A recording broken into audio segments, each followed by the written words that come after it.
नियुक्ति के लिए आवेदन आए। समस्तीपुर में करीब 24 शिक्षकों की बहाली हुई। दावा तो ये किया गया कि सख्ती से जांच के बाद ही नियुक्ति हुई है, लेकिन यह दावा भी फेल हो गया। समस्तीपुर में नियुक्ति में फर्जीवाड़े का बड़ा खुलासा हुआ है। जिसका चयन हुआ उसकी जगह किसी और को नियुक्ति मिल गई।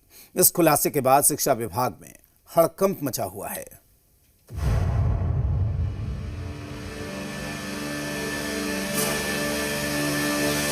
हम लोग इसकी जांच करेंगे और जो भी इसके लिए दोषी होंगे उस पर कठोर कार्रवाई की जाएगी।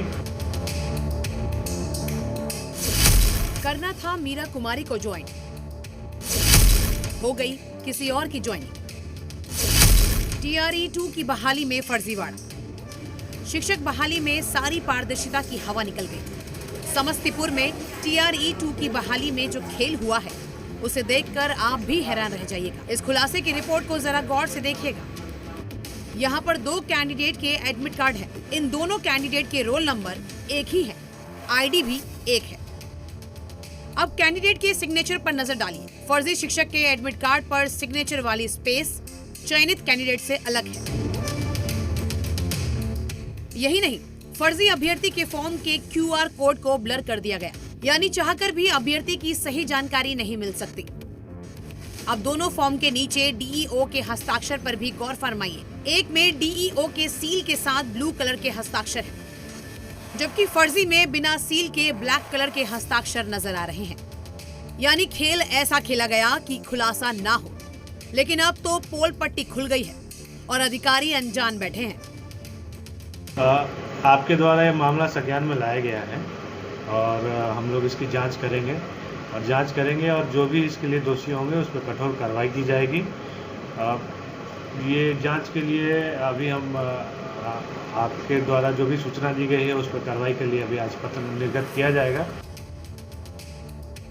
DPO साहब भले अनजान बने बैठे हों, लेकिन इस बात से तो इनकार नहीं कर सकते कि बहाली में खेल हुआ है।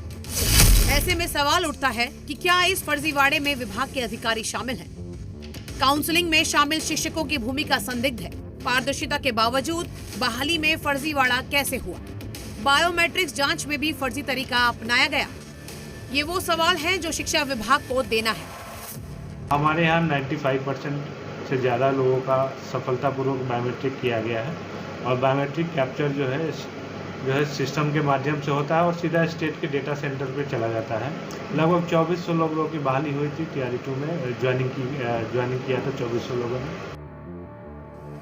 समस्तीपुर जिले में 2400 शिक्षकों की बहाली TRE-2 में हुई है और अब 8 महीने बाद इस बहाली में फर्जीवाड़े का खुलासा हुआ है। सवाल उठता है कि क्या दोषी अधिकारियों के खिलाफ सख्त कार्रवाई होगी या फिर जांच में ही मामले को उलझा दिया जाएगा।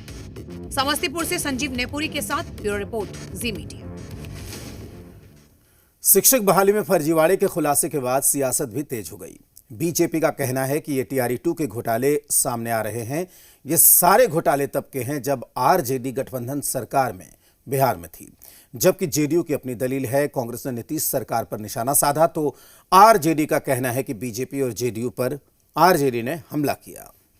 ये TRE-2 के जो घोटाले सामने आ रहे हैं, ये सारे घोटाले तब के हैं जब राजद गठबंधन की सरकार में बिहार में थी, तो विभाग भी उनके पास था।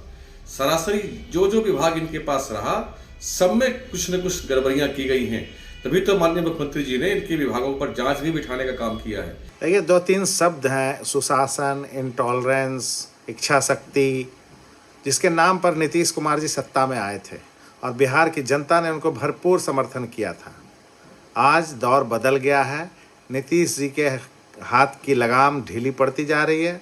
कानून व्यवस्था की स्थिति जीर्ण शीर्ण है और इनके सहयोगी पूरी तरह से भ्रष्टाचार में लिप्त हैं और ये उसी का एक उदाहरण है। मैं नौकरी पाने वाले सभी ऐसे विद्यार्थियों को मैं शुभकामना देता हूं, लेकिन वैसे विद्यार्थियों के लिए भी चेतावनी है जो गड़बड़ करके सिलेक्शन में तो आ जाते हैं, परंतु नौकरी होने के बाद उनके प्रमाण पत्रों के वेरिफिकेशन में वो पकड़े जाते हैं और ऐसे पूर्व में लाखों हजारों की संख्या में लोग हटाए गए हैं नौकरी से।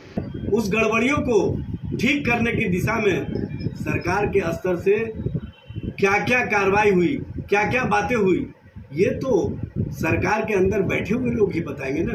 लेकिन हर मामले में राजनीति और हर मामले में भारतीय जनता पार्टी जिस तरह का एजेंडा सेट करती है,